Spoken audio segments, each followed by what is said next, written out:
All right, well, I'm going to get started. Since this is recording, anybody who misses the beginning can check back to see what they've missed, which right now is just a little intro. If you're new here, my name is Julia Schwery, and I'm one of the educational designers for the fabric side with ThermOWeb. And tonight I have, as you can see, a dual screen setup. So I will work over at my workstation, and I can't see if there's any comments. So if you have comments, I check back and I try to answer them when I come back to the sewing machine. And if I miss yours, don't worry, I will go back at the end of the live and read through them and see if any questions need to be answered. I also have help with a moderator, Dawn, here. She helps answer any questions as well. So we'll get started.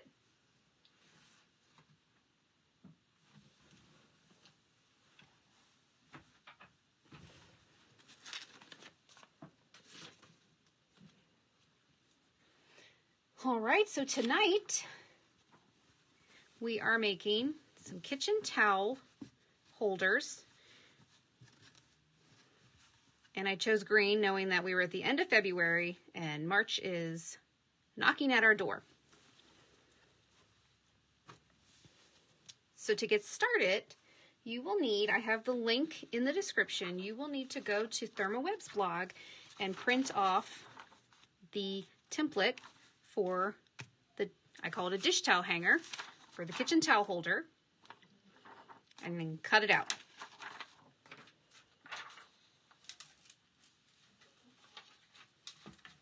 So I've already done that, cut it out here. And for this project, you need a fabric that will be shown, on, both fabrics will be seen, so you want to make sure they coordinate well. Your main fabric, and then the fabric on the back, which loops around, and that's what you see as well. So for this, my main fabric, I've decided is going to be this dark green, and my loop around will be this green and purple look. And we're going to cut them out together, so I'm going to layer them. Anything that, I like to layer things when I cut certain things out so that they match up as closely as possible. So you want to layer them together, and I'm doing them right sides together because that's how we're gonna sew them. So you'll want to trace around the template, and I'm just using a ballpoint pen. You can use a pen that erases with heat. You can use a pencil. This is on the very, you won't see this, so whatever you have handy.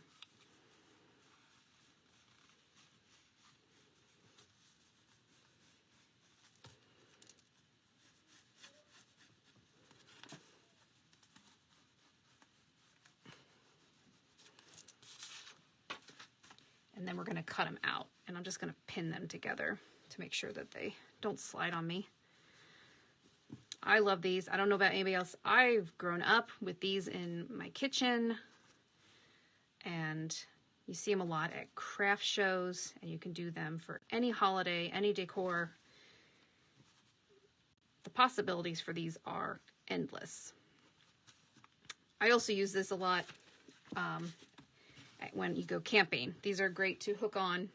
They look a little funny, but you hook them on to your belt loop or your backpack, and you automatically have a towel to dry your hands wherever you go. So we're going to cut these out.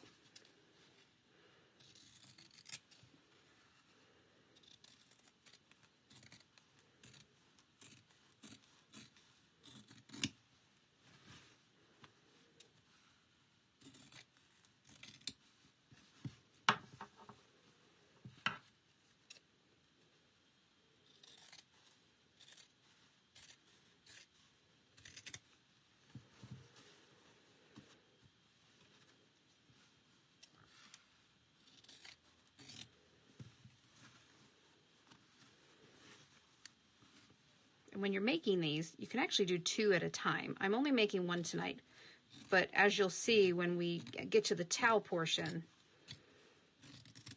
1 towel gives you 2 towels. Okay, so we have this cut out. We can put this off to the side for a moment.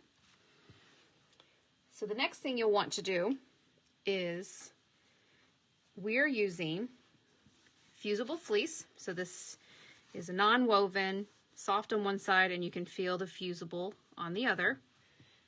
And for packaging sake, it comes in these small packages of 20 inches by a yard, or if you like to use this a lot, you can buy it 20, I believe it's 20 inches by however many yards you want it. And so we're also going to trace our template onto our fusible fleece.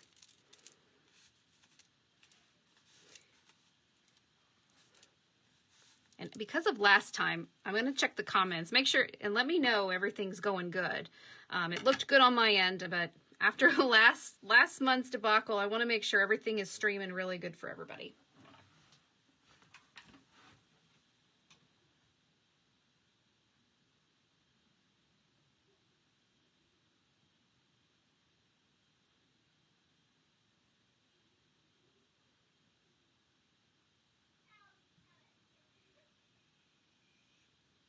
Perfect. Thank you, Dawn. All right. Yeah, it looked good. It looked good to me too, and just want to make sure. I don't want you all sitting here for 45 minutes and everything's glitching.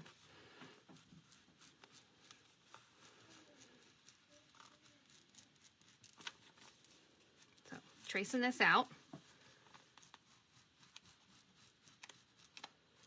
Now, like with most of the things that I do, I cut it 1/4 of an inch smaller. For this project, we're going to do the same.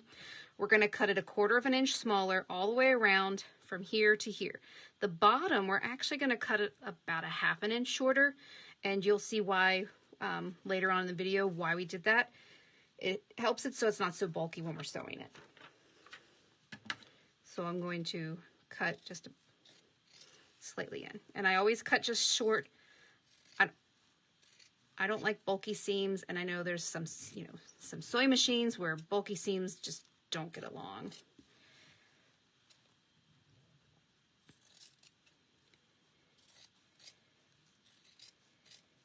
It doesn't have to be exact. All right, so down at the bottom, I'm going to cut about 3/8. This is about 3/8. 3/8 to 1/2 an inch shorter. And if your machine really doesn't like anything bulky, you can also substitute the fusible fleece with a medium weight interfacing. That works just as well. So next, get my iron heating up. We're going to fuse the fleece to the wrong side. And for this project, it really doesn't matter. Choose which one you want. I'm just going to do it to this one, because they'll be sandwiched together. And then when we place it, you see we have a little bit extra space down there.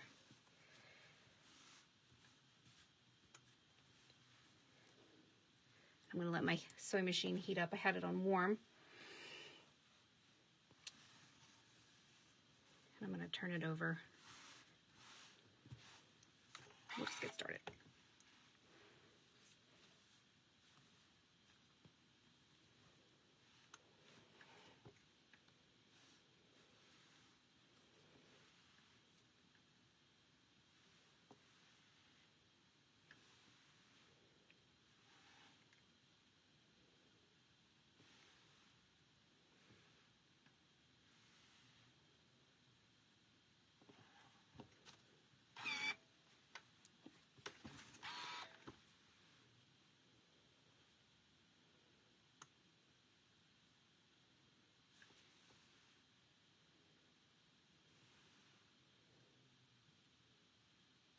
Okay, it should be fused now.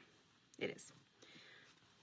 So we've got it fused, and we are going to then next place our pieces right sides together. I can see that I actually cut it this way.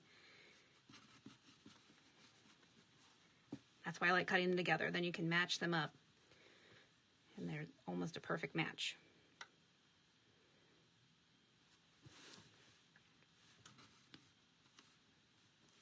And you can pin, clip, be brave and do neither.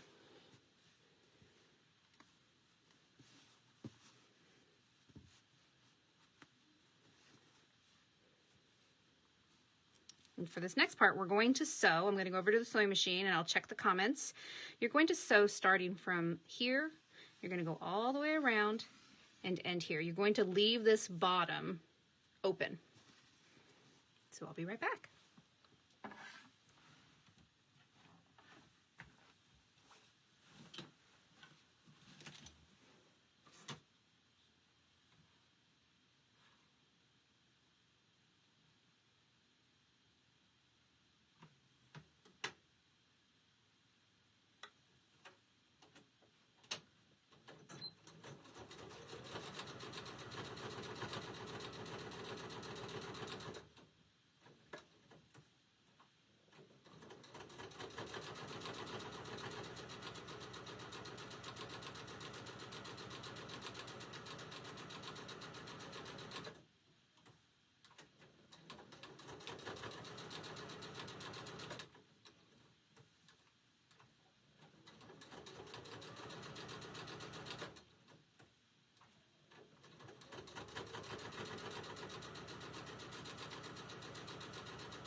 I saw someone said they like my pink donut.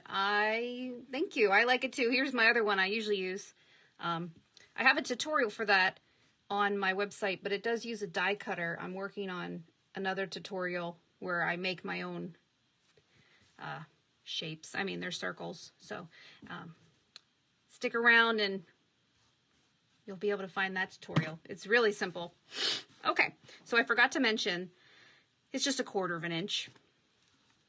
1/4 inch seam all the way around.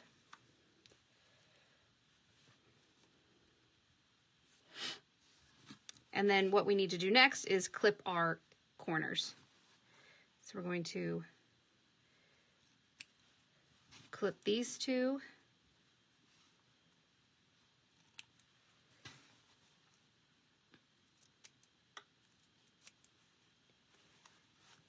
These two. And then definitely your point. You can even kind of go closer. This curve, it really doesn't need to have the curve clipped. It's very subtle. It's not a very sharp curve. But if you're so inclined, you can clip the curves. For those who don't know what I'm talking about, clipping the curves is doing just little notches as you go down. And that just helps the seam lie a little flatter. So I'll do it to this side too. Just make sure you don't cut into what you already stitched. So once you have clipped those, we are going to turn it right side out.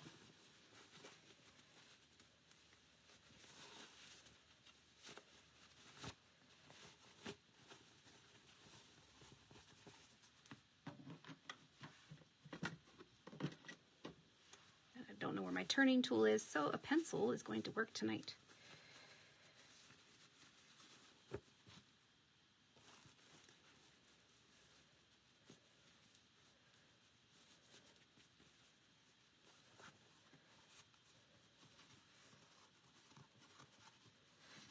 And once you turn it right side out, we're going to give it a good press.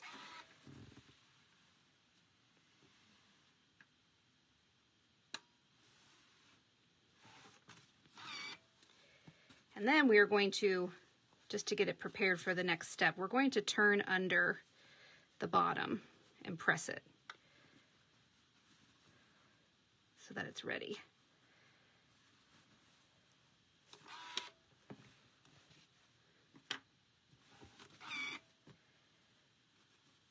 Oops.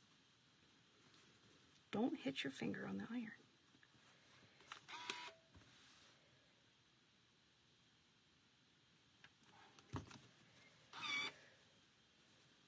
And while we're over here, we're also going to add our button before any other sewing or cutting is done.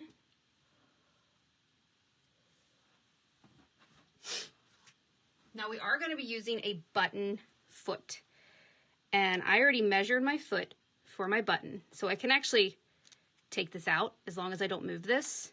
And you want to put your button on before, otherwise that way you can sew and put the stitches through here, and you don't have to worry about going through the back. But real quick, if you've never used a button foot, this was my first time ever. Usually comes like this. Yours might look a little different, but they all work essentially the same. This one goes up to about a 1-inch button size, which is what I have. You pull it out to whatever size it is, and since this is pretty much the largest size, it's going to fit that spot. If you had a smaller button, you would be able to make it smaller. Here, let me get a smaller button to demonstrate.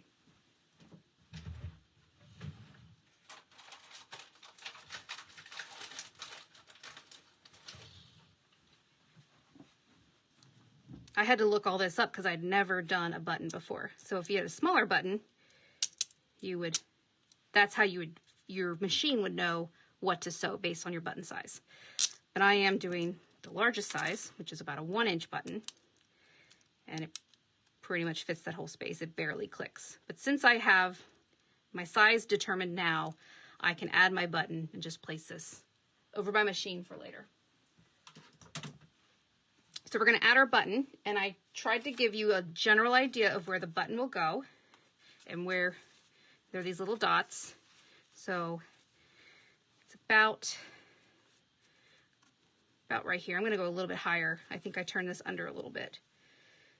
So yeah, about right here is where the button will go. So once this gets the buttonhole, this will fold over.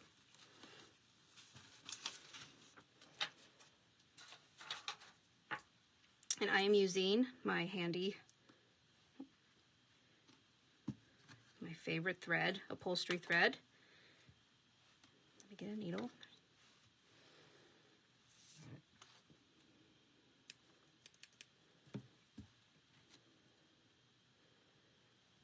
Now you can wait to put the button on until the end. You just have to be a little bit more careful to not go through your towel, or if you don't care, you can go through the back of the towel.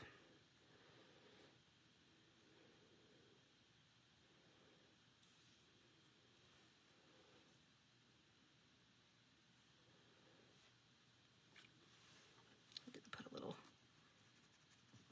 mark with a pencil where I'm going to come up.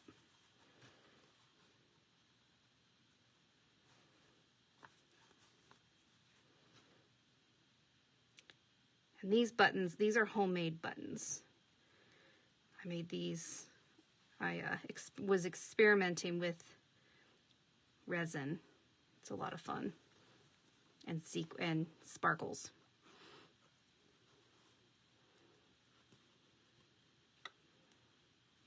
But it is hard to see where the holes are.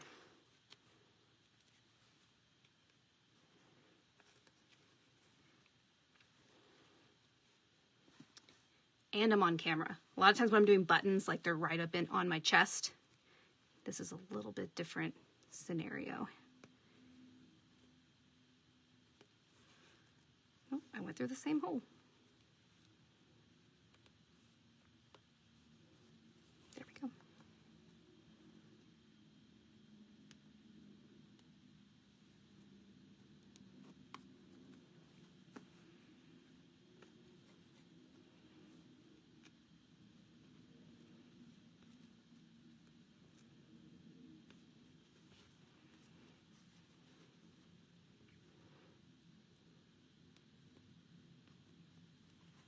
So I'm bringing it through into the inside. And then this allows me to also kind of see where to pop it out.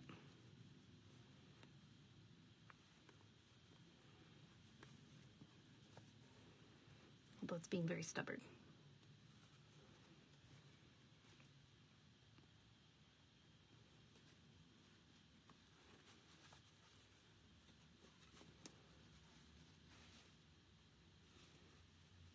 I don't know, is there a rule of how many times you go through secure button? I don't know. Or is it just till you feel like it's secure enough?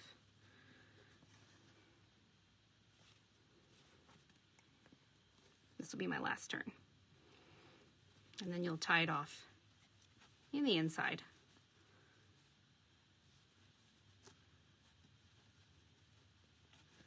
With a knot or two.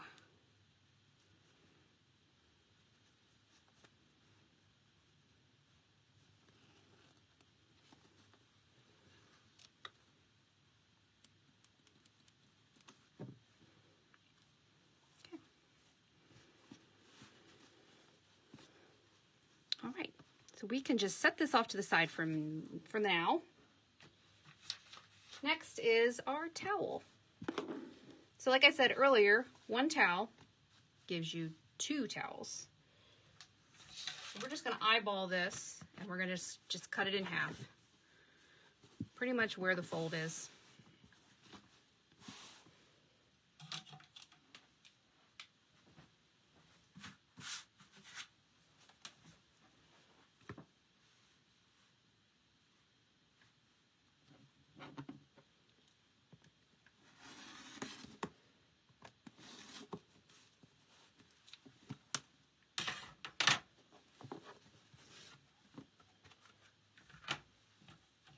I'm actually going to bring this back over. So to make this fit, we have to gather this. We're going to gather it so that it can fit. And I'm going to do this over on the machine. I'm going to press this first. And to make things nice for you, I actually pre-recorded a video of me doing it. There's different ways, different tricks. And in the video, I show you how I do it. I pull a piece of the upper thread about as long as this, just to give myself some room. And I actually use a zigzag stitch and I hold this one tight as I'm sewing, and you'll see as I'm holding it tight and it's zigzagging, it will gather it very nicely for me. So I'm going to go over and gather this up and I'll play that video for you.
Okay, so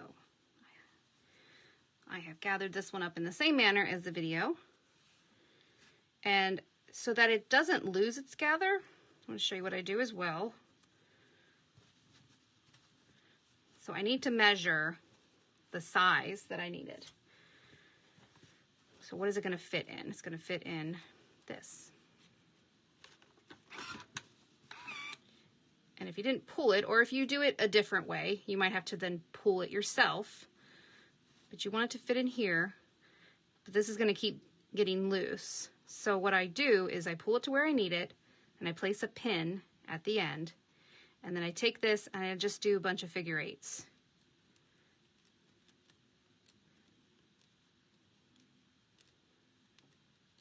With my string. And then that holds it.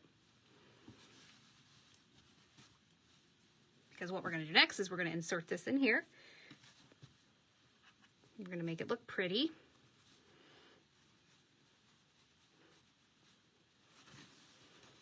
All right, going to turn it sideways.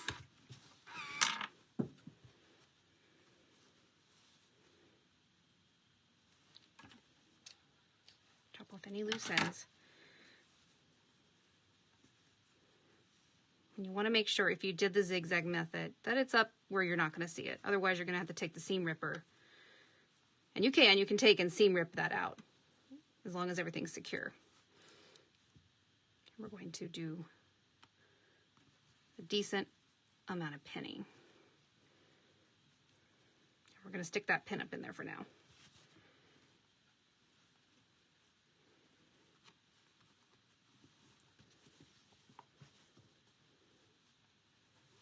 If you like how that lays, then we can pin it.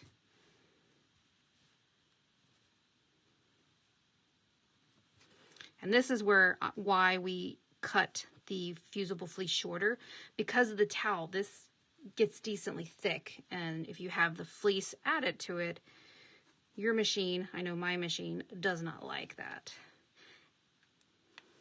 Or it just makes it harder too, and more likely the stitches, they won't be as even because it'll be pulling on your machine. Okay, so we're getting down to the end. So what I'm going to do is I'm going to just pull this out, tuck that up in there. I'm going to pin over here first.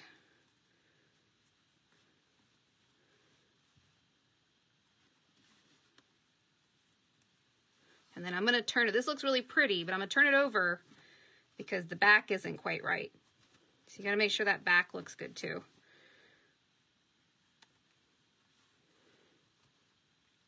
Which I have to do by feel. And then I look.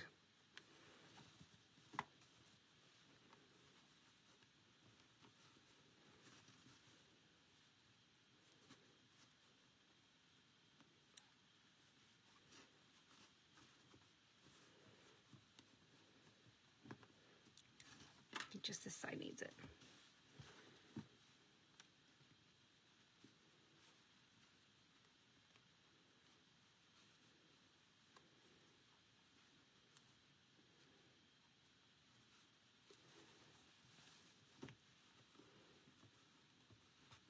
And that looks much better. Okay, so what we're going to do next is we are going to top stitch, and as we top stitch, that will secure this in. And we're going to top stitch about 1/8 of an inch, so as close as we can to that line. That's why it's important to make sure these are lined up. And if you're a little leery, you could even do 1/4 of an inch down at the bottom, and then like 1/8 of an inch around the edges. So I'm going to go over and do that on the machine.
And there it is.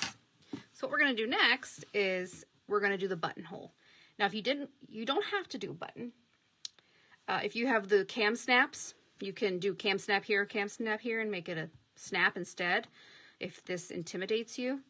So we're going to measure kind of where we want the button to, when you use your button maker, or buttonhole maker, you want to mark with the pencil the line that you're going to start, because on the machine, it's actually going to look like this. And the machine is going to work this way. So we're going to kind of make a mark about where we want the buttonhole to start. About right there. And then in the buttonhole maker, when you line it up with your machine, it'll be facing this way. You'll be at your sewing machine. That mark will go at that line. At least for my machine. I'm pretty sure they're all pretty standard. But if yours looks a little different, then definitely you can probably find a YouTube video on how to use a buttonhole maker with your specific machine. So I am going to go over to the sewing machine and insert the buttonhole. I have another video so you can watch that take place. And I saw a comment about how they do come together really quickly and they make great gifts. Get these towels on clearance after holidays. Then you're really, really smart. You can also, if you'd like, you can use some of ThermOWeb's like HeatnBond Light or HeatnBond Ultra, and you can add applique and make it even fancier. So all right, so I'm going to go add the button hole.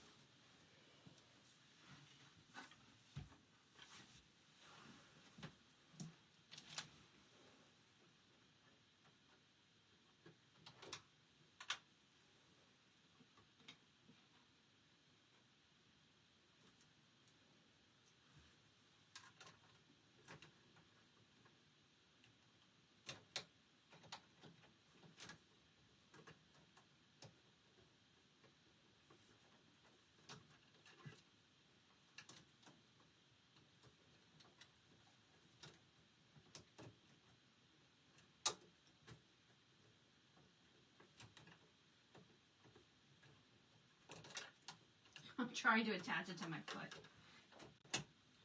To my... Not the easiest thing to get on there.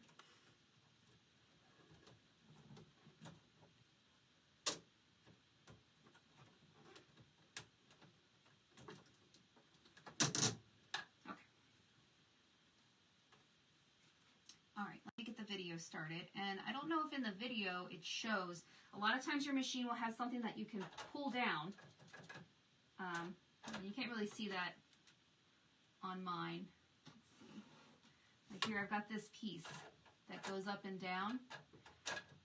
That's required for my buttonhole maker.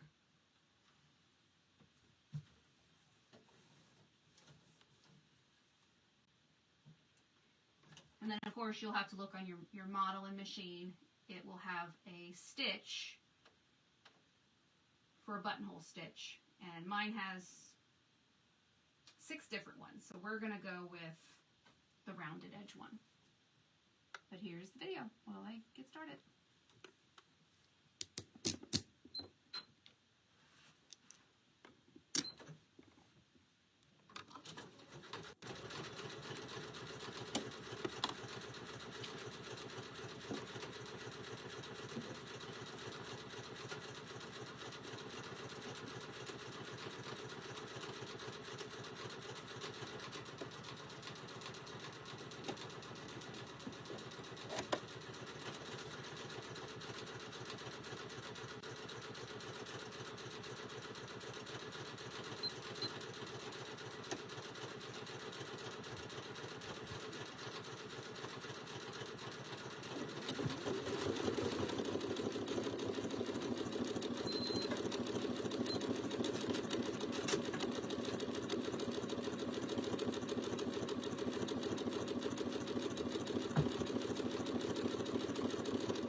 All right, so in the video, you'll see I showed you how to open the buttonhole.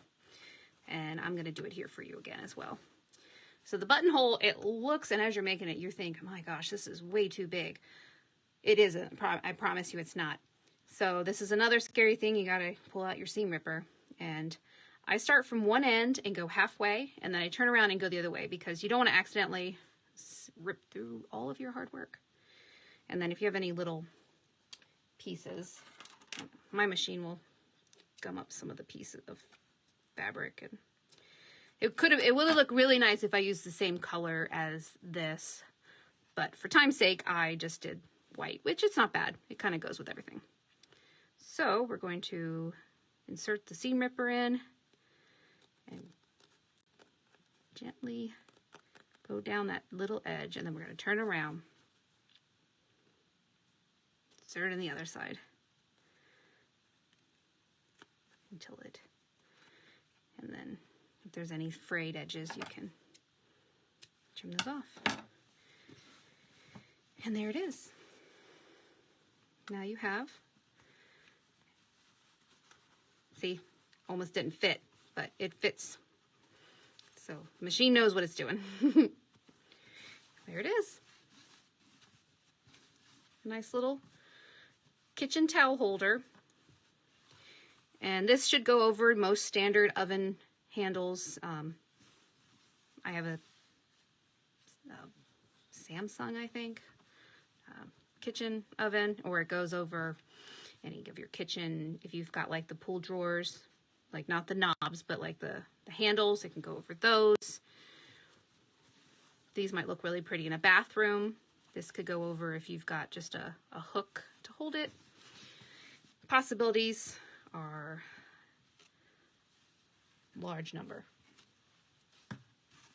So yeah, I want to thank you for joining me tonight. I'll stick around for a little bit, see if there's any questions, comments, if you have suggestions on other projects. I do not have one for March thought of yet, so any materials or ideas are welcome. I want to know what you want to see. And yeah, so again, thank you. And I'll go check the comments and see if there's any questions.